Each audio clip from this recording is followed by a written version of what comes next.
Mon Dieu. À tes souhaits. Quand on arrive live, c'est bien. Oui. C'est ça. Bonjour tout le monde, bienvenue dans ce live interview avec Alex et MJ on the go. Alors, Alex et MJ, on s'est rencontrés en décembre grâce à notre ami commun Benoît Saint-Laurent, le vénérable, qui habite maintenant en Roumanie. Oui, c'est ça. Le nomade qui est devenu sédentaire dans un autre pays. C'est ça, qui est devenu un expat, ça arrive parfois. Ouais. Et donc on s'est rencontrés parce que on avait organisé une conférence en décembre sur devenir nomade digital à Montréal. Puis c'était assez cool, on a fait chacun nos présentations et puis un petit panel avec Karel aussi qui nous avait rejoint. Oui. Et je me disais que ce serait le fun de vous avoir ici parce que vous êtes puis vous avez un style particulier pour des nomades, c'est que vous ne travaillez pas forcément au moins dans tous les cas directement en marketing en ligne. Vous faites des vidéos et des photos pour différentes marques, différentes villes, différents pays. Et vous vendez aussi vos formations en ligne. Et donc, je vous ai présenté rapidement. Est-ce que vous pouvez aller plus loin, nous dire un petit peu d'où vous venez et comment vous êtes arrivé à devenir nomade? Ben nous, moi c'est Alex. Moi, c'est MJ. Puis ensemble, on forme le duo Alex et MJ on the go. En fait, ça fait 3 ans et demi que nous, qu'on est sur la route à temps plein. Dans le fond, on fait de la production vidéo, comme tu l'as mentionné, production photo aussi, majoritairement pour nos réseaux sociaux à nous, mais aussi pour des entreprises de partout dans le monde. Fait que nous, dans le fond, 3 ans et demi passés, on travaillait en télévision à Toronto. Puis on avait le goût d'autres choses, de changer de vie un peu, parce qu'on avait une vie très routinière, puis on avait envie d'être nos propres patrons, principalement, puis de partir à l'aventure, puis partir explorer le monde. Puis comme le YouTube au Canada francophone, ça commençait de plus en plus à prendre de l'ampleur, et là on parle 2014-2015, on s'est dit, hey, ça serait le fun d'embarquer dans cette vague-là. Puis comme il y a personne qui fait du voyage encore au Canada français, on s'est dit pourquoi pas être les pionniers, si tu veux, là-dedans, au niveau backpack. Fait que MJ, comme c'est une grande voyageuse, je l'ai convaincue de partir avec moi à l'aventure pour faire de la vidéo, dans le fond, pour publier tout ça sur nos réseaux sociaux. Mais tu m'as convaincu à devenir nomade. Là. Oui, c'est ça, parce que faut dire que voyager, ça, c'était pas difficile à me convaincre, c'était juste de quitter ma job, ça, c'était plus dur. C'est ça. Fait que 3 ans passés, le but, c'était juste de voyager, faire des vidéos pour le plaisir. Puis de fil en aiguille, c'est devenu notre boulot à temps plein, autant pour nos réseaux sociaux, autant pour des entreprises que, comme tu l'as mentionné, notre formation en ligne. Fait que ça fait 3 ans et demi que on est des nomades. Ok, très cool. Donc au début, vous travaillez principalement pour des marques, etc. Puis de plus en plus, vous transitionnez pour faire votre propre contenu avec vos propres produits, c'est ça? Je dirais que c'était plus l'inverse. Ouais, au début, c'était plus pour nous parce que comme personne nous connaissait, on n'avait aucune notoriété. Je veux dire, nous, on publiait sur YouTube, on publiait sur Facebook. C'était beaucoup pour le plaisir aussi, là, de documenter un peu notre voyage puis d'avoir des souvenirs de voyage. Là. Puis après ça, de fil en aiguille, plus on est devenu connu, si tu veux, plus on a développé notre style, plus on a perfectionné notre art aussi. Mais c'est là qu'on a commencé à se faire approcher par des entreprises qui voulaient des vidéos corpo pour promouvoir leurs services et produits. On a fait beaucoup de partenariats avec des agences de voyage aussi. Fait que nous, on allait sur leur tour organisés en échange de vidéos et tout, que eux ils pouvaient utiliser pour promouvoir leurs services. Fait que, je te dirais que c'est vraiment l'inverse. C'est plus aujourd'hui, oui, autant qu'on produit encore beaucoup pour nos propres réseaux sociaux, mais on produit beaucoup plus pour des entreprises maintenant que 3 ans passés. Ok, c'est génial. Vous avez le meilleur des deux mondes en même temps, c'est cool. Ouais, c'est ça. Et donc là, en ce moment, vous êtes à Montréal, c'est ça? Oui. Ouais, présentement à Montréal, depuis quand même, on a passé l'hiver ici. Là, ça faisait un bout qu'on n'avait pas passé l'hiver ici. On arrive de la Floride, là, quand même. Oui, on a fait 2 semaines. Mais moi, j'ai quand même un teint, là, que c'est rare. Que je suis quand même fière de ça. Là. On a passé la majeure partie de l'hiver ici au Canada. On a passé 2 semaines en Floride dernièrement. Mais ça a été difficile de passer l'hiver ici. Là. Ça faisait un bout qu'on l'avait pas fait. Fait que l'année prochaine, je pense qu'on va être ailleurs. Ouais, en général, les nomades, on essaie de se sauver pendant l'hiver, mais vous êtes rentré en décembre, c'est ça? C'est ça. Avant la conférence du Mexique. Exact. Fait que dans le fond, c'est à cause de vous qu'on est revenu. Hein. Nous, si on a passé l'hiver, c'est de ta faute. Bon, je prends la responsabilité. Et justement, pour me ressoulager un peu, c'est quoi votre prochaine destination que vous avez en tête? Ou les prochaines? Ben, on n'a pas une destination fixe là, parce que nous, dans le fond, on va où le vent nous emmène, hein, comme ils disent. Ouais. Mais dans le fond, on a quand même des destinations dans les peut-être. Alors, on aurait le Nicaragua, on aurait l'Équateur, puis on aimerait vraiment, vraiment retourner sur le continent africain, genre aller soit au Sénégal ou en Ouganda. Fait que ça, c'est dans des wish lists, si on veut, là. Ouais, Ok. on n'a pas de date précise Non. encore, mais ça va ressemble à venir ça. prochainement. Ok, très cool. Et puis maintenant, si on rentre un peu plus dans le vif du sujet, vous revenez un petit peu, si possible, sur comment vous avez trouvé vos premiers clients. Mettons, quelqu'un veut se lancer, sait faire des vidéos, sait faire des photos et veut partir. Comment tu commences avec ça? Comment tu trouves tes premiers clients? Nous, dans le fond, ce qu'on a fait, c'est que on a commencé à faire des recherches d'entreprises sur Internet. On était en Nouvelle-Zélande, dans le fond, puis on a réalisé que notre compte de banque, il descendait beaucoup plus rapidement qu'on l'aurait espéré.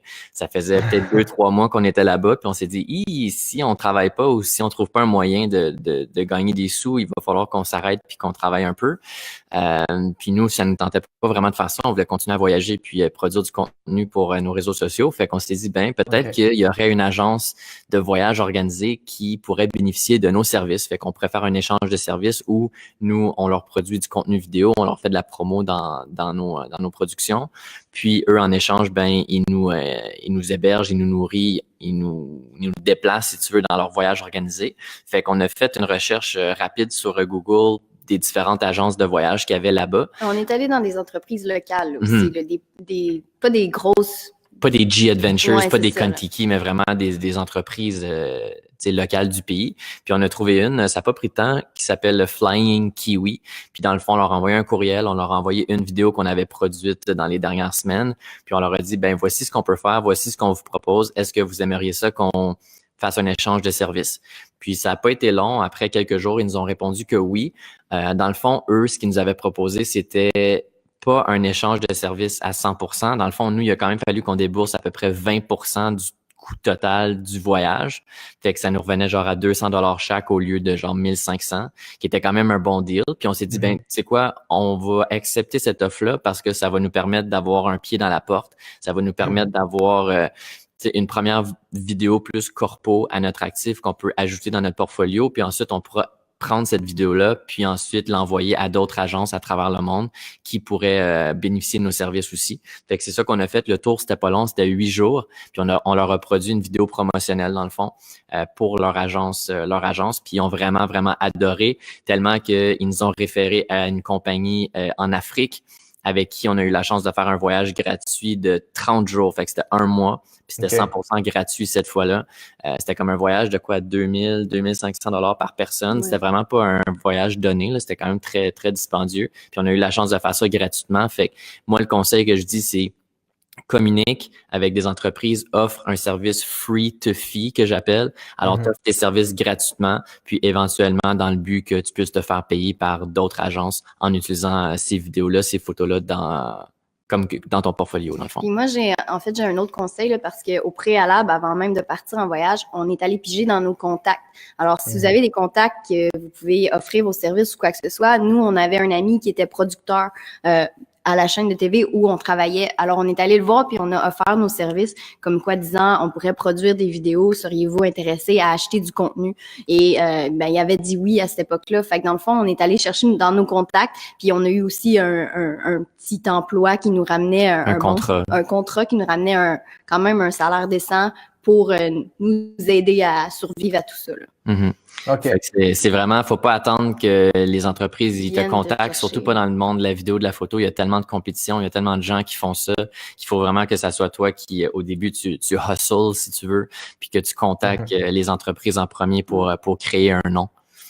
Ouais, puis il faut bien commencer quelque part aussi, là. Donc, après, chacun a trouvé son début, si c'est par son réseau ou faire quelque chose de gratuit pour se faire un portfolio. Puis après, si c'est du bon travail, les gens te réfèrent quand même. Il y a ce côté, c'est réciprocité de psychologie. Puis on s'entend, 3 ans passés, nous, là, on n'était pas au même niveau qu'on est présentement en termes de production vidéo non plus. Fait qu'il faut pas penser que il faut être le Steven Spielberg de la vidéo pour être capable d'avoir des échanges de services ou même des premiers contrats en vidéo photo, là.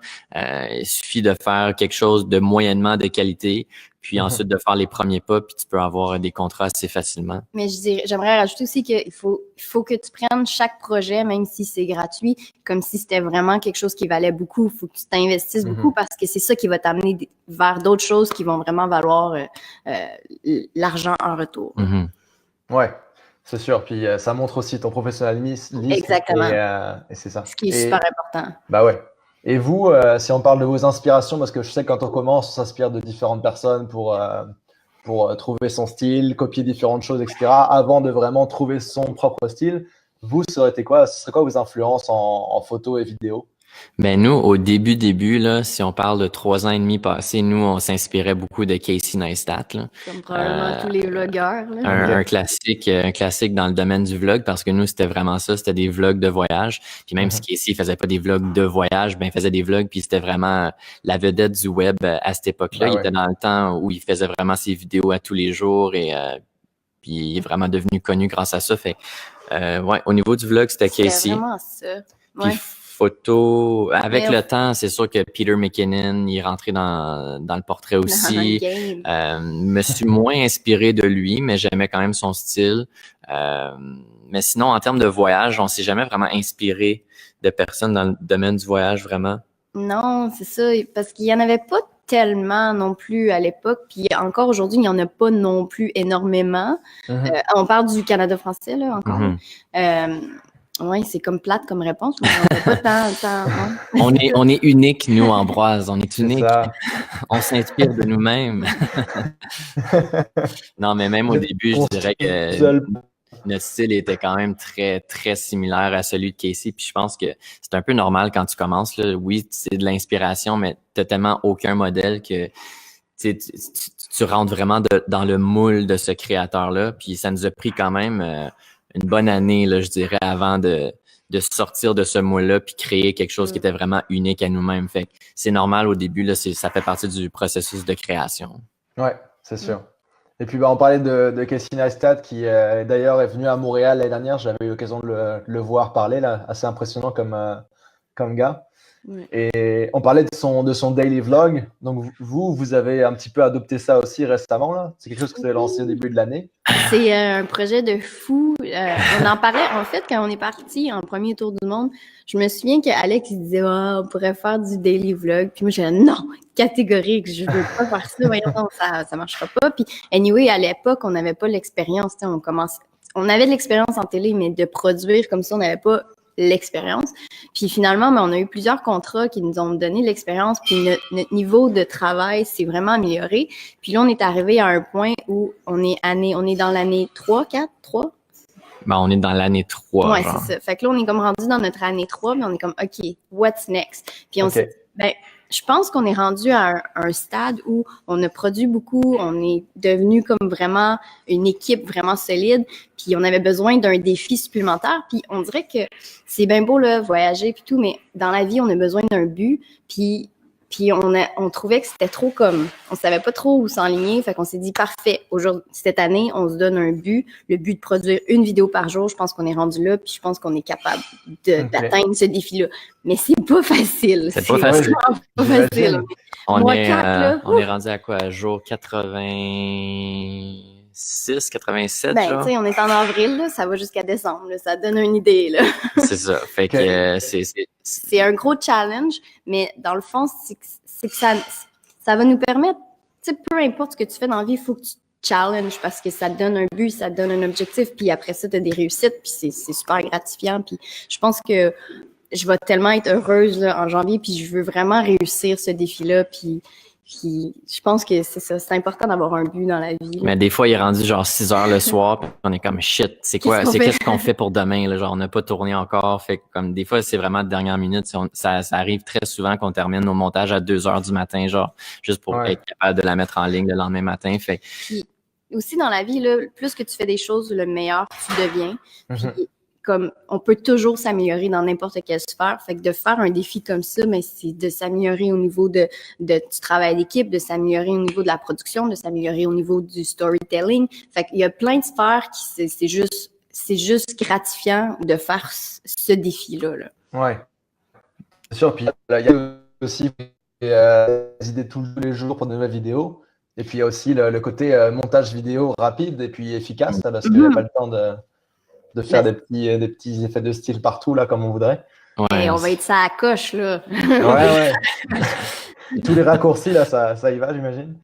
Ouais. Ben, c'est sûr que là, déjà, comme on est beaucoup plus rapide maintenant qu'on l'était 3 mois passés, je veux dire, quand on a commencé, ça pouvait me prendre genre 6 heures juste pour le montage. Puis après ça, tu as le temps d'export, les sous-titres, le upload et tout. Mais maintenant, un montage, je peux le finir en 2-3 heures. Fait que j'ai déjà quasiment coupé, parce que je dis parce que c'est moi qui fais le montage, là, mais j'ai déjà coupé de presque 40-50% mon temps de montage que ce que c'était 3 mois passés. Fait que déjà, on est beaucoup plus efficace dans notre travail. OK. Puis est-ce que vous avez des petites astuces justement pour être plus rapide au niveau du montage, même du tournage des vidéos là? Je pense que ça pourrait servir à pas mal de monde. Ben, c'est certain que... Laisse-moi penser à ma réponse, là. Okay. Mais c'est parce que, comme je l'ai dit, je veux dire, plus que tu en fais, le meilleur que tu deviens, plus que tu développes des petites techniques, des petits raccourcis quand tu fais tes montages, tu sais exactement où tu t'en vas et tout. Fait que c'est certain que c'est cliché comme réponse, mais plus tu fais du montage, meilleur tu vas devenir et plus rapide tu vas devenir aussi. Fait que, mais honnêtement, moi, si j'avais à dire, j'avais un conseil à donner à quelqu'un qui veut se lancer là-dedans dans la production vidéo, peut-être même avoir une chaîne YouTube et tout, c'est vraiment de se donner un but, un objectif. Nous, la première année, notre premier tour du monde, on s'était donné comme objectif de faire 3 vidéos par semaine, les lundis, les mercredis, les vendredis. Puis ça, on l'affichait partout, genre sur notre banner YouTube, sur Facebook et tout. De cette façon-là, c'est comme un engagement que tu te fais avec toi-même, mais aussi avec ton public. Fait que ton public, il s'attend que tu publies les lundis, il s'attend que tu publies les mercredis, les vendredis. Fait que ça te force à créer aussi. Si tu te donnes pas des buts comme ça, surtout au début, c'est facile de procrastiner. Hein? On est capable de dire, bah, on va le faire demain. Bah, on va le faire la semaine prochaine. Fait que, puis tous les YouTubeurs vont dire, surtout quand tu commences, c'est la constance qui est le plus important. Si t'es pas constant dans tes uploads, dans tes productions, tu vas jamais développer une audience qui va te suivre. Fait que ça, c'est primordial. C'est certain que quand tu es rendu avec des millions d'abonnés, tu as déjà des gens qui t'adorent depuis plusieurs années. Tu peux faire un upload à tous les mois, puis n'importe quand dans le mois, puis les gens vont être au rendez-vous, puis ils vont venir te voir quand même. Mais on parlait de Casey tantôt, ben la raison pour laquelle il est devenu si big, si rapidement, c'est parce qu'il a été constant, une vidéo par jour. Les gens se sont attachés, se sont habitués à la routine. Puis ben c'est un peu ça que nous, on est en train de voir dans nos vidéos aussi. Les gens, ils s'attendent à ce qu'on ait une vidéo à tous les jours, puis on voit aussi les chiffres monter de semaine en semaine par rapport au nombre de visionnements. Nous, notre public est majoritairement sur Facebook. On publie sur YouTube aussi, mais majoritairement, nous, c'est sur Facebook que ça se passe. Puis c'est le fun de voir que à toutes les semaines, on a de plus en plus de commentaires, de plus en plus de likes. Même si ça fait 3 ans qu'on le fait, là, qu'on a vraiment un gros objectif cette année, ben ça fait en sorte que les gens, ils deviennent un peu accros à ça, puis ça fait partie de leur routine. Puis du moment que tu rentres dans la routine des gens, c'est là que ça devient vraiment puissant. Fait que c'est vraiment ça le but, l'objectif. Fait que si vous commencez là-dedans, soyez constant. Ça n'a pas besoin d'être une vidéo par jour, là. En fait, je vous le conseille vraiment pas. Surtout si vous commencez, allez-y, une vidéo par semaine. Puis après ça, rajoutez-en une deuxième. Si vous pouvez en faire une troisième, tant mieux. Puis tu sais, allez-y progressivement. OK. Moi, je prends tout ça en note parce que moi, justement, je viens de commencer sur YouTube là tranquillement. Et tu vois, moi, j'ai tourné quelques vidéos en bas. OK. Mais c'est ça, après, c'est réussir à faire le montage régulièrement, etc. Je pense que moi, je vais être sur 2 vidéos par semaine. Mais tu sais, il y a des trucs que tu découvres. Là, je suis en train de voir pour me faire une petite intro. Je sais que ça va pas être parfait, mais tu sais, Donc, non, c'est un processus compliqué. C'est sûr que si tu donnes l'objectif d'un certain nombre de vidéos par semaine ou par jour, tu sais, mais l'avantage, tu sais, d'un sens, là, c'est quand on commence, mais il n'y a pas beaucoup de monde qui te suit. Fait que c'est le temps de faire des erreurs, puis c'est le temps d'essayer, puis d'apprendre. Puis quand, dans le fond, on est un peu plus connu, ben là, on est déjà bon, tu sais. Fait que c'est comme le fun qu'il y ait une progression aussi. Ça nous permet de faire des erreurs quand il n'y a pas trop de monde qui le voit. Ouais, et puis même dans 2-3 ans, tu peux dire, tiens, j'étais là, j'étais mieux. Oui, et puis on voit la progression. Exact. Après, vous devez aussi avoir peut-être plus de pression que des gens comme moi là-dessus, parce que c'est votre métier, c'est ce que vous faites. Ouais, c'est certain que nous, on a une pression un peu plus parce que comme on a une formation en ligne dans laquelle on enseigne la production vidéo, c'est certain que ce que nous, on produit pour nous, il faut que ça soit de la qualité aussi. C'est certain qu'il va toujours avoir des vidéos qui sont meilleures que d'autres. Ça, c'est inévitable. Mais on essaie toujours de fournir de produire le meilleur contenu qu'on peut. On se donne. Puis oui, il y a une petite pression de plus, mais honnêtement, on essaie de pas trop s'en faire non plus. On veut pas que ça devienne un travail stressant non plus. On veut quand même avoir du plaisir dans ce qu'on fait. Mais pour nous, on aime produire des trucs de qualité aussi. Fait que c'est un peu naturel pour nous de le faire comme ça. OK. Ouais, bah, faut que ça reste un plaisir aussi. Ouais, c'est ça. C'est ça l'important. Si tu fais ça pour l'argent ou ça te stresse, non, tu sais, arrête tout de suite puis fais autre chose dans ta vie, là. Faut vraiment qu'à la base, ça soit une passion puis que tu tripes vraiment à le faire. OK. Ouais, c'est des bons conseils. Et puis, bah, vous, les gars, vous êtes en couple tous les deux? Oui. Oui, c'est pas ma sœur. C'est pas ta sœur. Vous aviez fait un peu, je me souviens, un genre d'annonce ou de dévoilement à la soirée en décembre. Là, tout le monde ne savait pas si vous étiez ensemble ou pas. Ah ouais. Un petit effet. Et justement, j'avais une question pour vous au niveau de la vie de couple en voyage. Comment ça se passe? Comment ça se gère? Puis en plus, vous travaillez ensemble tout le temps, tous les deux? Ouais, mais Honnêtement, je pense pas que c'est pour tout le monde. non, c'est ça. Je sais, tu sais, ça passe ou ça casse, là. On le dit souvent, on l'entend souvent. Surtout en voyage, c'est comme, tu le sais si ça passe ou ça casse. Que tu voyages avec ton ami, un membre de la famille, ton chum, ta blonde, peu importe. Ça fait quand même, quand tu es toujours ensemble, c'est certain qu'il va toujours avoir des petites frictions ici et là. Des fois, avec certaines personnes, tu dis, ouais, OK, cette personne-là, je pense pas qu'on est fait pour voyager ensemble. Mais MJ puis moi, ça fait 3 ans et demi qu'on le fait. Puis comme tu le dis, on est toujours ensemble, on travaille ensemble, on partage même le même téléphone cellulaire. OK, ça, c'est à quel point on est toujours ensemble. Là. Ça donne une idée, là. Mais on n'a jamais... On va pas se cacher, oui, des fois, on a de la friction, là, c'est normal comme dans n'importe quoi. Mais nous, on a l'avantage que justement, dans notre travail, c'est qu'il y a des longues périodes de montage. Ça veut dire qu'on part chacun de notre bord, puis là, on fait notre travail, puis on est dans notre bulle. Fait qu'on a comme le temps de laisser tomber la poussière, puis d'être capable de s'en parler par après. Mais tu sais, c'est plate, on s'est jamais engueulé. On sait déjà. Mais on s'engueule pas parce qu'on se boude. On se boude, nous. Fait qu'on se parle pas. On va chacun de nos côtés, on fait nos trucs, puis on revient 2-3 heures après, puis on est correct. Mais tu sais, on s'est jamais envoyé chier ou rien comme ça non plus. On s'est jamais crié après. Fait tu sais, ça fait juste en sorte que au niveau des personnalités, ça fonctionne. Tu sais, ça aurait pu très bien ne pas fonctionner aussi, là. Puis comme on l'a dit, c'est pas pour tout le monde, mais faut l'essayer. Puis ben, dans notre cas, on a été chanceux. Ça marche. Ça marche. On est encore ensemble. Ouais, c'est ça. Aussi, plus vous faites ça, plus vous voyagez ensemble, etc., plus vous vous connaissez plus finement, je veux dire. Très bien. Ouais, parce qu'en voyage, tu n'as pas le choix de faire différentes choses ensemble. Il y a toujours 12 000 décisions à prendre tout le temps. Où est-ce qu'on va manger? Est-ce qu'on prend ce bus-là? Est-ce que ce taxi-là, il nous arnaque ou pas? Et ça, c'est quand même assez cool pour se rapprocher en tant que couple et puis se connaître tout simplement, quoi.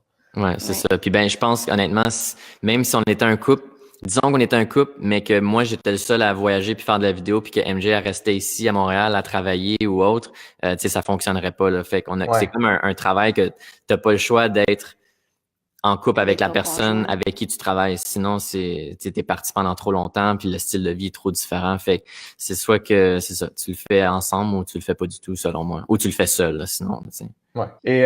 Et puis je voulais vous demander aussi, vous gérez deux principaux projets en même temps, la partie vidéo pour les clients et puis vos vidéos à vous, vos formations, votre groupe Facebook, etc. Comment vous arrivez à bien séparer ces deux projets-là, si vous les séparez? Comment ça marche? Ben, on les sépare. C'est certain que c'est comme mixé quand même ensemble parce que tout s'enchaîne. Parce que nous, les vidéos qu'on produit pour nos réseaux sociaux, ben ça sert aussi de vidéo marketing. Si tu veux, les gens ils nous découvrent, ils apprennent à nous connaître, ils voient qui on est, qu'est-ce qu'on fait. Puis après ça, on peut offrir notre formation aussi. Fait qu'il y a des gens qui nous découvrent, qui sont intéressés par la production vidéo. Fait que c'est certain que il y a un lien à travers tout ça. C'est comme soit un produit de ton produit. T'sais, on pourrait pas vendre une formation vidéo si on faisait pas de vidéo, là. Ça marcherait pas, là. Fait que on a comme pas le choix de produire des vidéos. Ben, pas le choix. On aime ça aussi, là.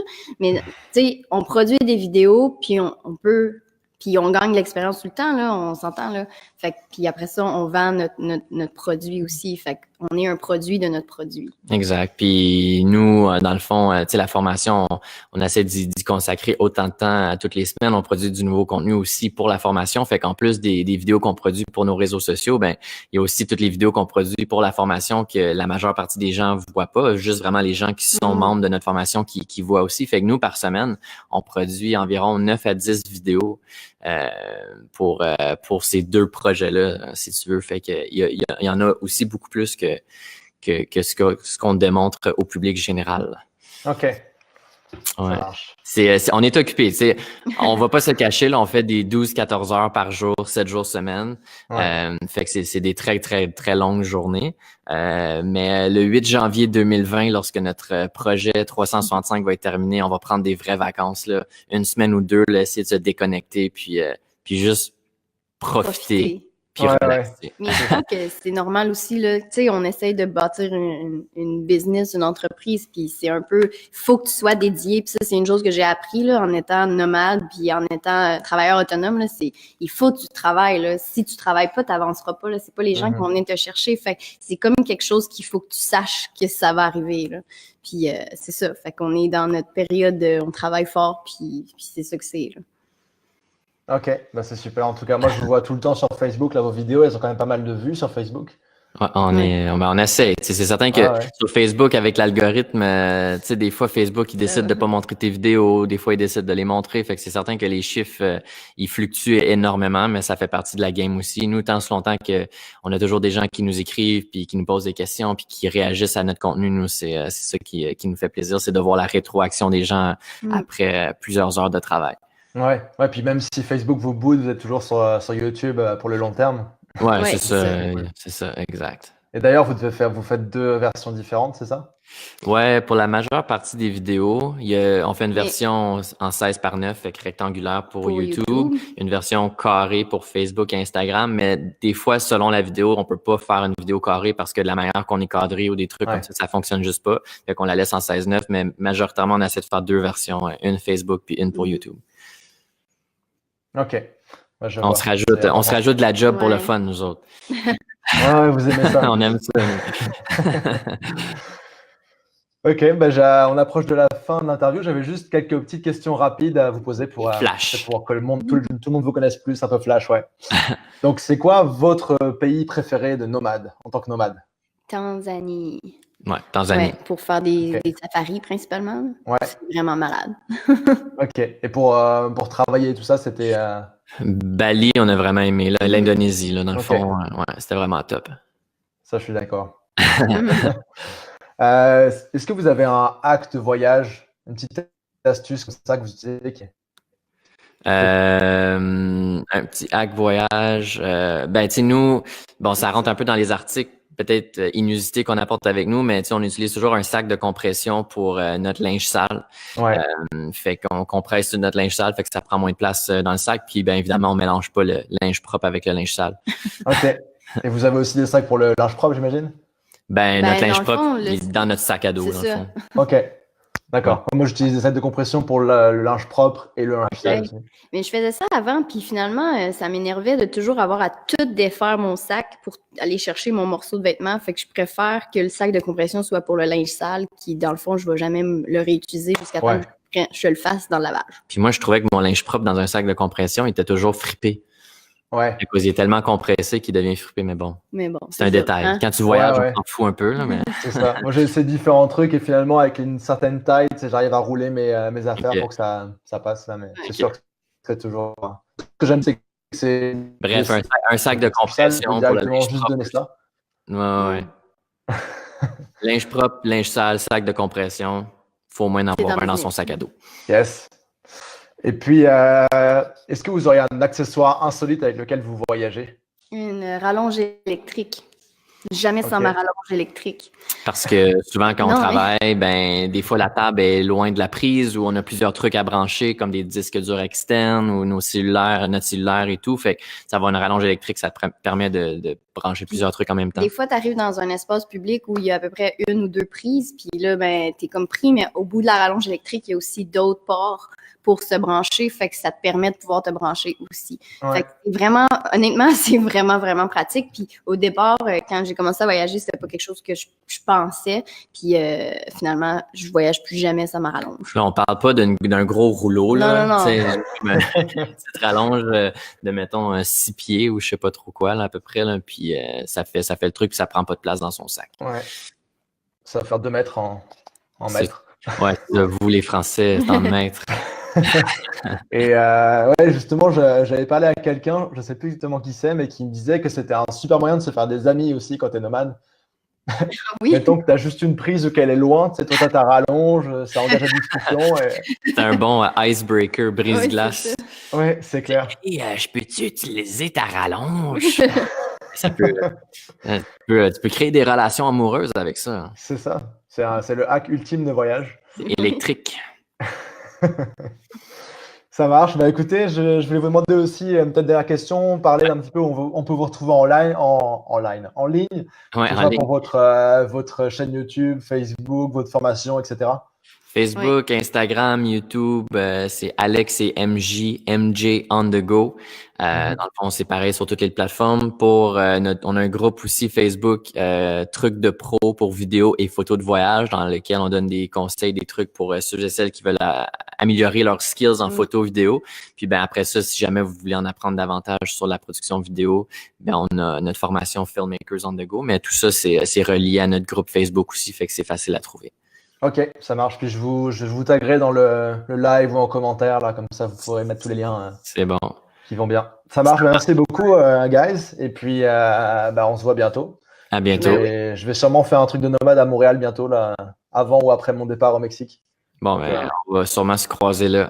Ouais, on se tweet. On n'est pas mais c'est correct. On n'est pas ça de ça. Non, on est accroché. Ça marche. Et bonne journée. Ciao. Salut à tous.